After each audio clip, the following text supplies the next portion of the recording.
Psychological Commentaries on the Teachings of Gurdjieff and Ouspensky by Dr. Maurice Nicoll, Volume 1. Birdlip, February 8, 1943. Thinking from Life and Thinking from the Work. Paper 2. There are two practical sides to this work, called the line of work on knowledge and the line of work on being. No one can work on the second line, the line of being, unless he has worked on the line of knowledge.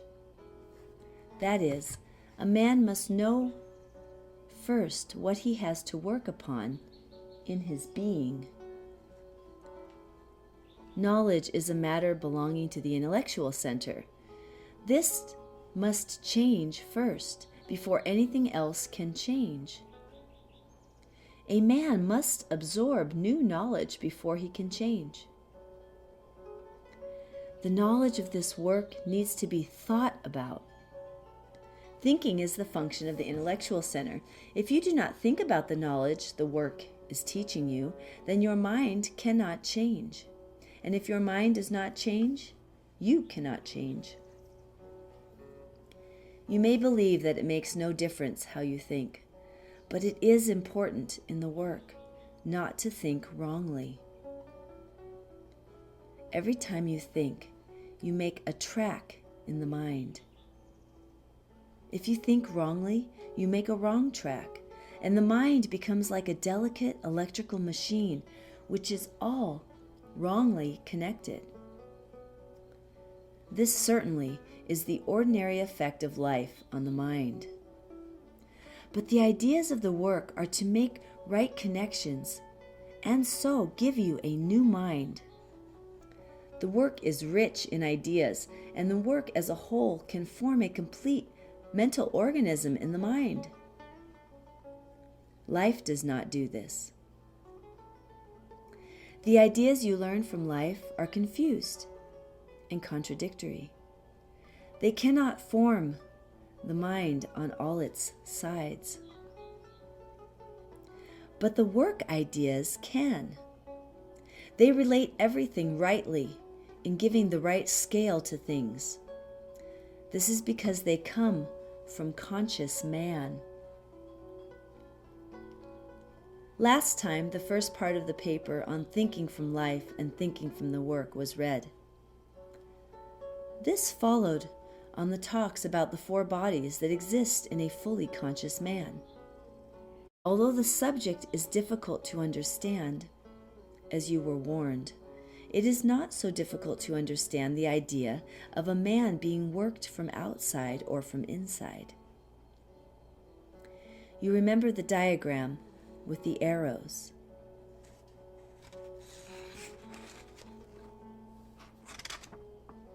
This is an ordinary man, having one organized body, the physical body represented by the first room, and nothing organized in the second or third rooms, and no entry into the fourth room. Such a man is acted upon from outside, from life, from the body, from the senses, from what he sees, hears, and touches. He is undeveloped man, or man-machine, because he is driven like a cog wheel by the great wheel of life. Let us take the second diagram, representing a fully conscious man. In his case, will controls him, acting through his developed bodies in the direction of the arrow. That is, he is not controlled from outside by life, but from within. Notice the direction of the arrows. In the two cases, the diagrams represent a man controlled from outside and a man controlled from within. Let us simply take this general idea. Now, as long as we think from life, we are controlled by life. To create anything mentally in ourselves that can resist life, we must think from the work. We are given in this work a system of ideas which, if connected rightly, will relate us in a new way to every side of life. When the work ideas are assimilated and lived, they transform the way in which you take life and take yourself. But this cannot happen if you do not think from the work. Until the work ideas are rightly connected, the third room will never be properly furnished or organized. But if these ideas become connected rightly in you, then your mind will become a receiver, an organized instrument that can pick up the vibrations of higher centers, of finer and finer meaning, and then you will be taught from within. If you think from the work, you will think from inside.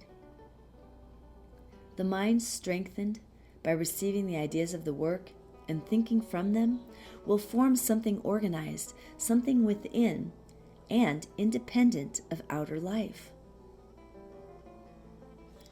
Let us continue to study one of the work ideas in the light of what has just been said. We spoke last time of the work ideas about evolution. It was pointed out that the work teaches that the general evolution of man cannot be taken apart from the general evolution of the part of the universe in which we live. We spoke of the evolution of the planets and the evolution of mankind and the connection between them. It was said that the evolution of mankind as a whole cannot go faster than the evolution of the earth with its attendant moon. That is, mankind's evolution, as distinct from one man's evolution, is in terms of planetary time, which is prodigious time for us, thousands of millions of years. So for practical purposes, mankind does not evolve mechanically, and there is no mechanical progress. If a person is told that in, say, 1,000 million years, all mankind may possibly be on a higher level of evolution, it cannot interest him in any genuine way or really alter anything for him in his daily life and his difficulties. Now, in connection with thinking from the work, let us take the phrase, mankind on earth is an experiment of the solar laboratory. It may easily prove that this experiment will be useless and be set aside as a failure. That is, in 1,000 million years, mankind may not be in any higher state, but perhaps may have been made like the ants, discarded as being of no importance and made to follow a useless cycle of toil that leads in no direction and from which there is no way out. But this can only happen if the primary reason for man's creation on earth is not fulfilled. The primary reason is individual evolution. If the conditions for the individual evolution of an individual man are destroyed, then the experiment of man on earth will prove a failure. And if man tampers with himself, with his body, with his glands, and so on, as the ants appear to have done, then one of the conditions of evolution will be destroyed. If the experiment of man on earth proves a failure, this will mean also that there will be no evolution for mankind in general, in terms of planetary time and planetary evolution. Everything depends upon the primary reason for man's creation on earth, namely, individual evolution. Man is created a self-developing organism. And if the conditions for his development are destroyed, then mankind as an experiment becomes useless. The sun sows man on earth primarily as a being capable of a definite inner development, and secondarily to serve nature, to serve the necessities of the ray of creation. That is, man, taken individually, has quite a different meaning from man taken collectively. evolution is possible for a man, but it is not possible for mankind. A single individual can come under the influences descending from the level of the divine intelligence of the sun. But mankind as a mass has a cosmic function and is under the influences of the earth and the moon. Mankind as a mass serves the ray all together with the rest of organic life. At the point where a sensitive transmitter or shock is required between the notes fa and mi. This is the teaching of the work about evolution. Unless the mind grasps it and thinks from it, a person will think wrongly. That is, he will not think from the ideas of the work. Of course, we are only taking one example here, but if a man does not think from the ideas of the work will be faint and weak in him. One difficulty in thinking this way, in the above example, is due to the fact that people think that the masses do things. They do not realize that only individuals do anything. Cultures have been founded by individual men, never by the masses. Humanity, the masses, never do anything save that they destroy often enough what individual men have built. All progress in the sciences is the work of individual men, not of the masses. All art, architecture, music is due to the work of individual men. The explanation is that a mass of people is on a lower level than a single individual, and so, from this point of view, evolution is only possible for individuals and not for the masses. Now, if you are going to think from the work, you must grasp the meaning of esoteric teaching. You have been told that unless the sun receives a sufficient quantity of evolving beings rising from the earth, the primary object of man's creation will not be fulfilled. The chief conditions under which an individual man can evolve depends upon the existence of esoteric teaching on the earth and its reception by those capable of understanding it. Esoteric teaching is about inner evolution. It comes from the level of the sun. That is, it comes from the circle of conscious humanity. Fully developed man, fully evolved man, is at the level of the intelligence of the sun. From this level, teaching is sown on the earth. If the conditions of life are such that esoteric teaching, whether in religious form or otherwise, cannot exist on the earth, then man is doomed to failure, and another experiment will have to be made. Now, since the evolution of man depends on contact with the conscious circle of humanity, let us try to understand what takes place when a teaching is sown on the earth. All real teaching begins with the formation of a school. A school is not open to life as is an ordinary school, but it has some similarities. For instance, no one can enter a real school without long preliminary training. Everyone has to reach a certain level of understanding, just as, to enter, let us say, a university, a man must be able to pass certain examinations. Speaking very briefly, a school only lasts for a certain time, just as does a religion. That is, it dies in so far as it no longer conducts any force. Everything on earth has its period of life. A religion can become mechanical and no longer capable of awaking the inner side of a man. Its inner meaning is lost, and ritual and outer form only remain. The meaning has been lost. That is, the force But esoteric teaching does not die.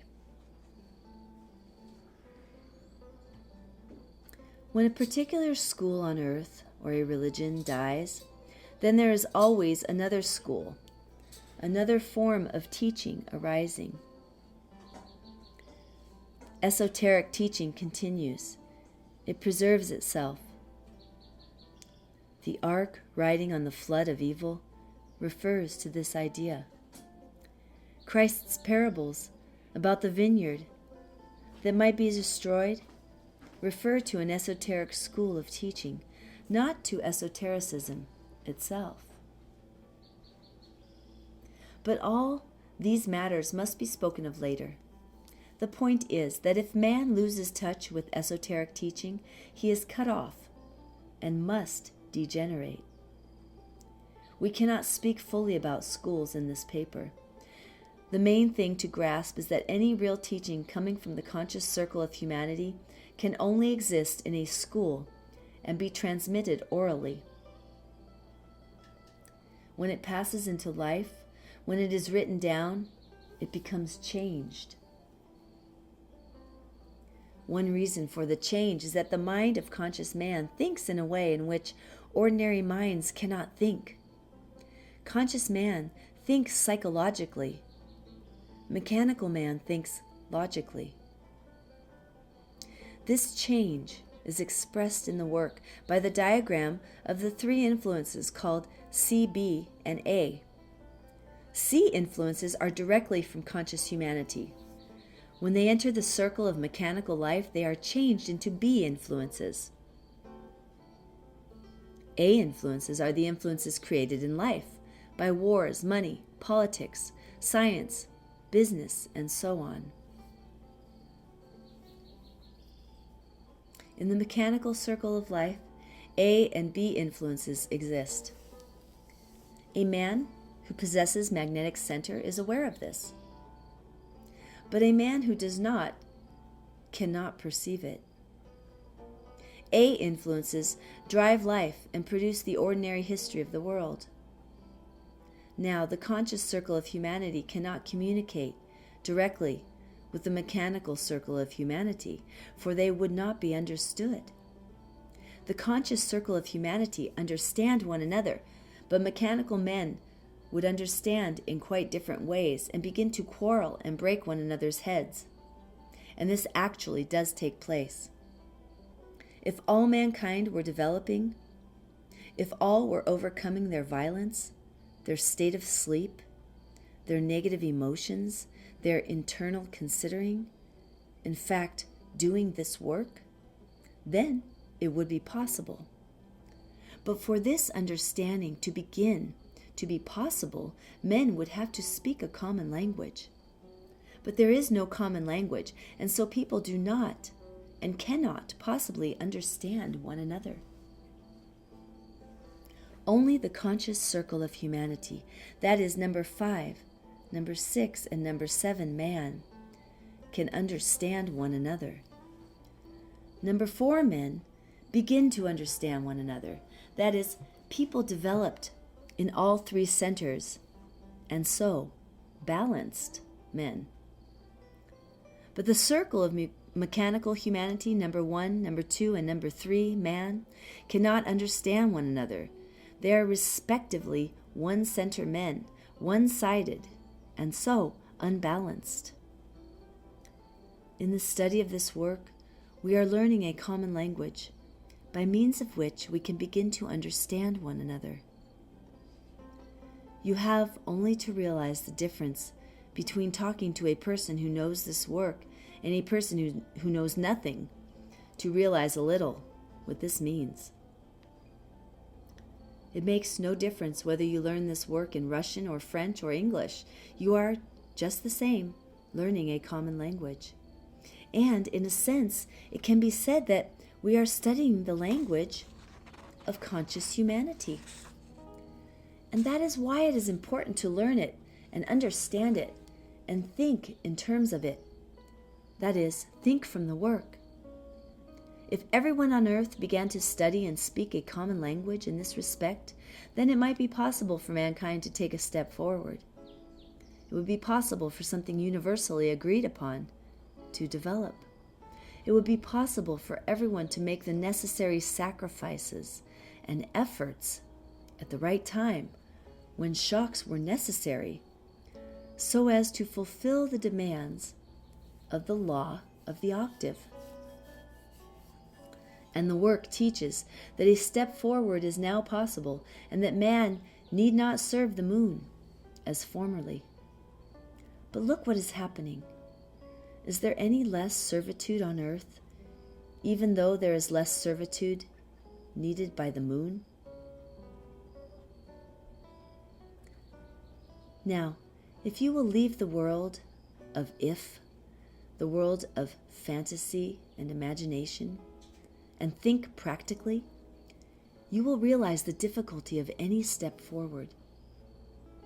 You have only to notice how difficult it is for yourself to learn the common language of the work, and how difficult it is to keep awake and make the necessary efforts that this work teaches. Habit is so strong, and do not blame the conscious circle of humanity. Man has been given many things to ease his life, but he misuses them all. Look at today, all the world turning to making weapons as never before. Yet everything that can be done to make men evolve individually has been done and is done. But there can be no mass evolution, no forced evolution, no evolution by command or by compulsion. For all evolution is a matter of the individual understanding, of a man seeing for himself.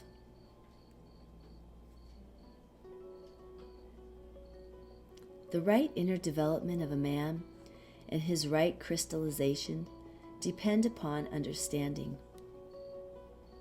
And you know that from the esoteric point of view, a man is his understanding, and a man's understanding is what he is.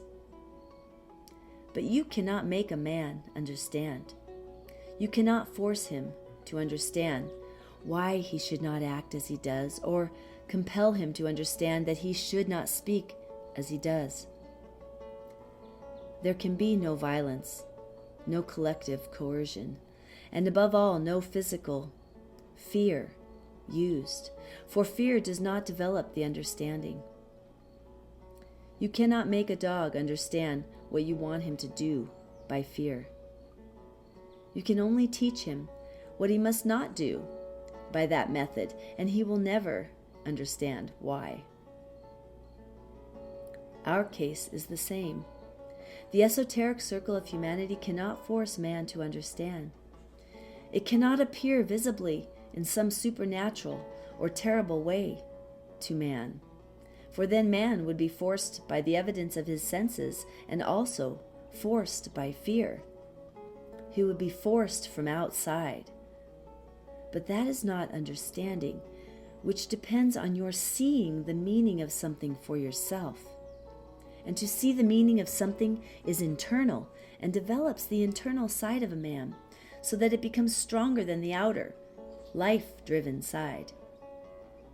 It is necessary to see the difference between seeing something with the senses and understanding something with the mind. A man's evolution is inner. His possibilities as a created being lie in a development of the mind and emotions, of his knowledge and being, and these form his understanding. Only through understanding is development possible. This is the basis of the fourth way, understanding.